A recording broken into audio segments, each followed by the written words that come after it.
Pain Free the Bonnie Pruden Way. I'm Enid Whitaker and I'm joined by Sandy Dirks.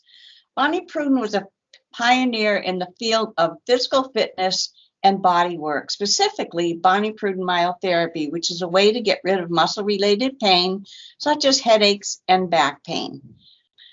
Both Sandy and I had the fun and privilege of working with and being mentored by Bonnie Pruden for many, many, many years. Our goal during these monthly programs is to share with you Bonnie's philosophy, programs of exercise, and myotherapy so that you too can live fit and pain-free. Join us as we begin each program with a few tension-relieving exercises.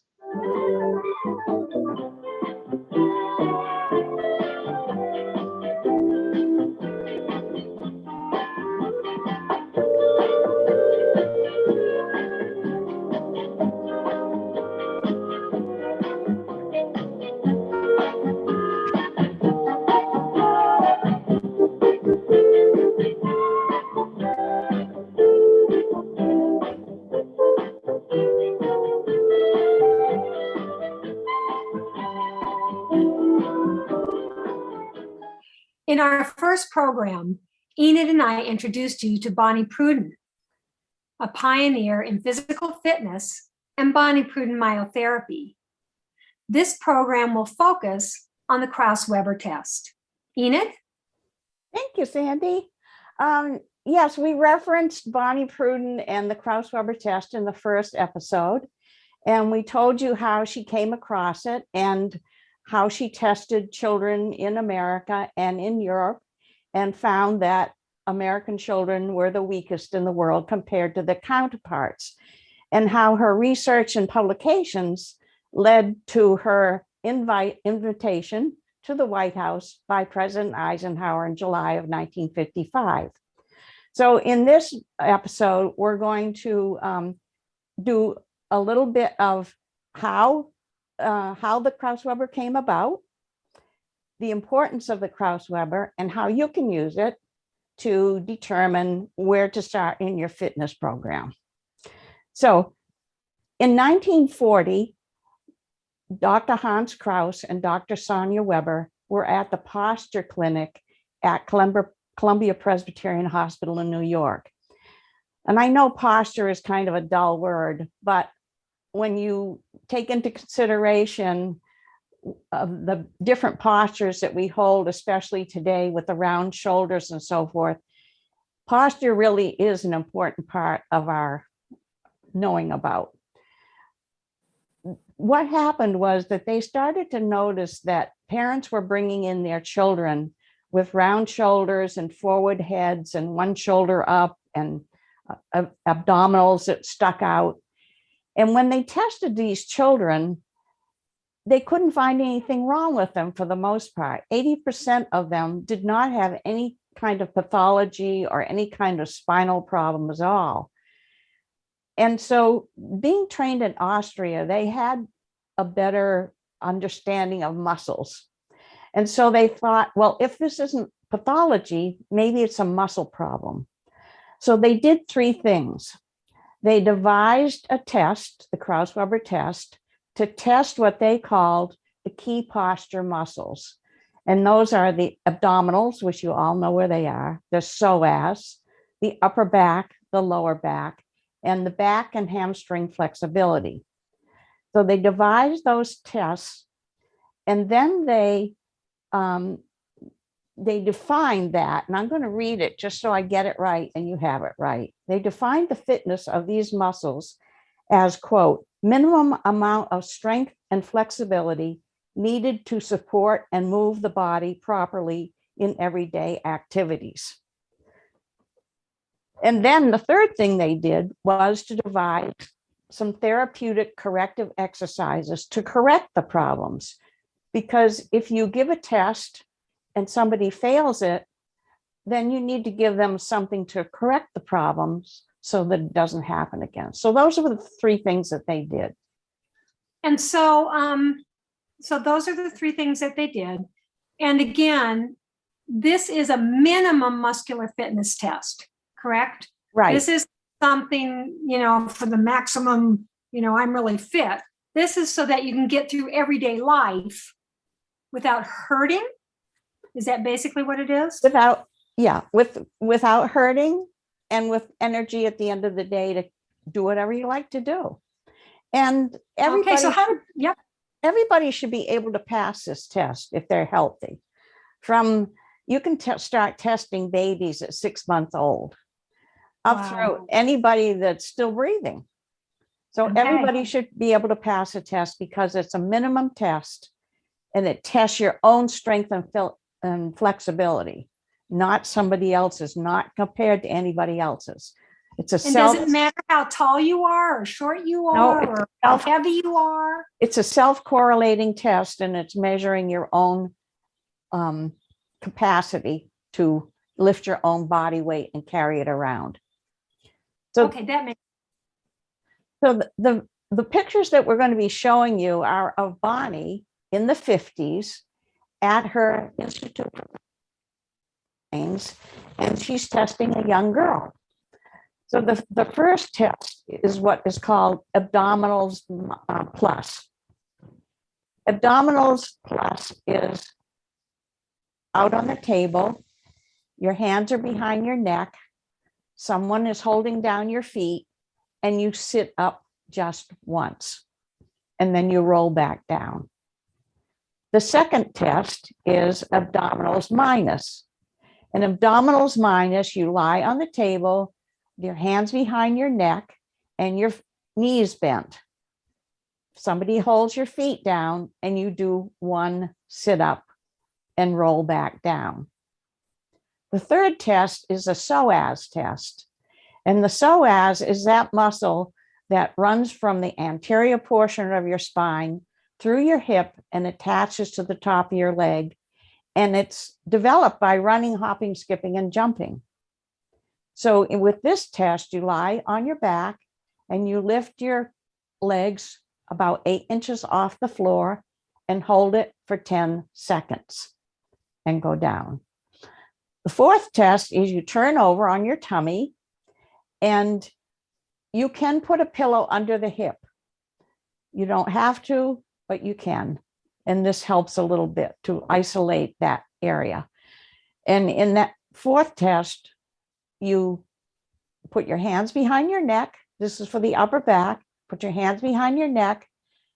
Your legs are held down, and you come up off the floor like an airplane with your arms out to the side and hold it for 10 seconds. The fifth test is for the lower back. You go to sleep at your head end, rest your head on your arms, and lift both legs from the hips and hold them in the air for 10 seconds and go down. And the last test is for strength and flexibility. The first 5 are for strength, minimum strength. The sixth one tests your back and hamstring flexibility. So you stand on the floor, feet together, knees straight, and bend over and see how close you can come to touch the floor. Okay, and so we know what the test is, and you talked about Dr. Kraus and Dr. Weber. How did Bonnie find out about this test? She found out about it, as we said a little bit about in the last episode, because she had all of these children that she was working with as far as exercise, and she wanted to know whether what she was doing was really helping them. And so she asked Dr. Kraus, who was her climbing partner, if he had a test that she could use. And he said, yes, I have a test, but all your kids will pass it because they're healthy. And it was developed for kids that weren't healthy, that had posture problems and pain. So she said, well, I'll use it anyway. And what she discovered as she was testing was that the new children coming into her program failed the test at 58%.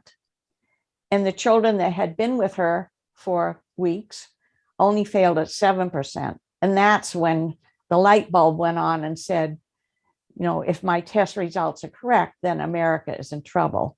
And that's when they started testing all over America and then finally in Europe. that's basically the background of the Kraus-Weber test. The importance is that you have to be minimally fit to get through the day and still have some energy left over. It doesn't even account for what might come as an emergency. So it's important to know where you are to begin with. And that's the third part, how you can use it for yourself and your family. Because if you do the test on yourself and your family, you'll know where your strengths and your weaknesses are, and you'll be able to correct them, because in the next episode, we'll be showing you the exercises that are the corrective exercises. So once we've given you the time to test yourself and your family, then we'll go on to the corrective exercises. But for now, what we need to do is give you the information so you can test yourself and your family, see where your strengths and weaknesses are, and then go on eventually to corrective exercises, and then exercises that you want to do that require more strength and flexibility. Sandy, if you read the explanations of the Kraus-Weber tests so that everyone has a better idea of what each of those tests is for. I will do that. Thank you, Enid. Tests number 1 and 2, abdominals plus and abdominals minus. These tests determine the condition of the abdominal muscles. Failure in either or both tests means that the abdominal muscle area is dangerously weak, that he or she is unable to lift their own weight, the weight with which they must live and work and play. Test 3 is the psoas. This test determines the condition of the lower abdominal muscles and the hip flexors. These are the muscles used for running, jumping, skipping, and even standing erect. They are the muscles most vital in defense, offense, and even physical survival. Tests 4 and 5, upper and lower back. These tests test the strength of the upper and lower back muscles. Failure in these areas show that the motor ability of the body is tragically undeveloped. Test 6, flexibility. This tests for length of the back and hamstrings. Failure to pass often indicates an excess of emotional stress with insufficient physical outlet. Inflexibility is also a serious muscle deficiency. Good. So going on from there, in 1946, Barbara Stimson, who was a doctor also at Columbia Presbyterian, was putting together what is called the Back Clinic.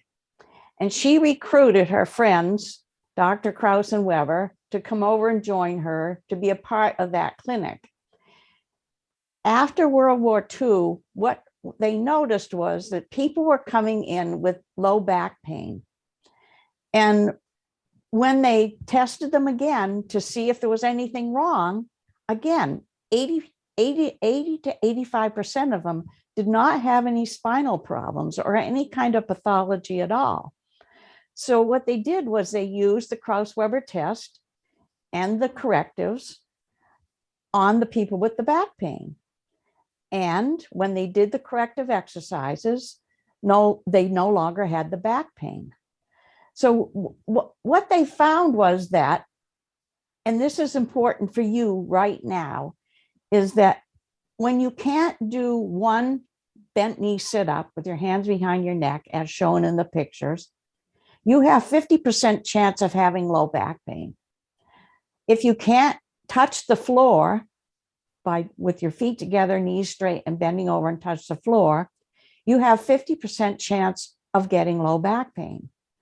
If you can do neither one of those, then you probably have back pain already, or you're going to get it tomorrow.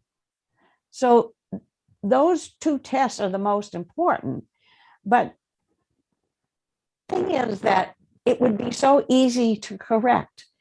The happy part of this test and the corrective exercises is that the muscles respond really quickly and happily to the corrective exercises so that in no time at all, you're able to pass the test.